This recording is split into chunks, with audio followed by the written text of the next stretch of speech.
Democrats stunned the political world when they just flipped a Lancaster County State Senate seat. That was last week. That was such a surprise in that ruby red district that the news went national, even international. Well, Seth Kaplan today asked members of both parties for their reaction. Seth. Hey, Alicia, yeah, last Tuesday morning, most people here in the mid-state had never heard of James Malone, the Democrat who won in that solidly red district. By Wednesday morning, political strategists all around the country and, as you said, world had heard of him.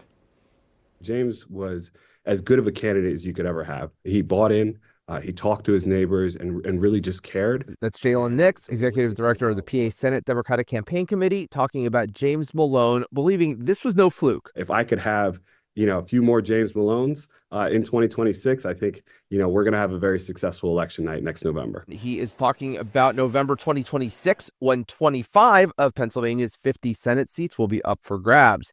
With Malone's win, Republicans have 27 of 50, Democrats have 23. Democrats would need to gain 2 seats to make it 25-25, which would give them control because Lieutenant Governor Austin Davis, a Democrat, would break a tie.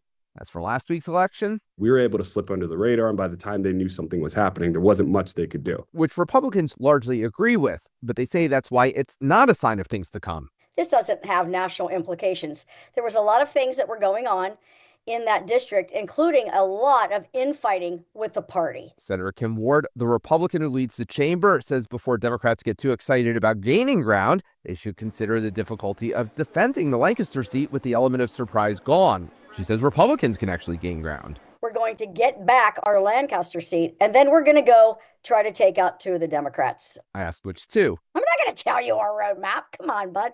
No surprise, Jalen Nix wouldn't name the Democrats' targets either. But looking at races that were closest last time, the Democrats likely have their eyes on seats like one in Montgomery and Berks County, which a Republican won by 4 points in 2022.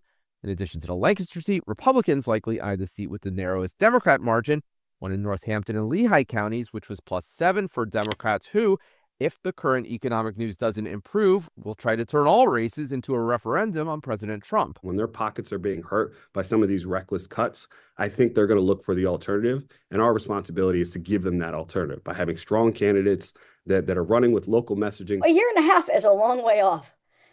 A long way off. We'll see how some of these programs and ideas how they turn out.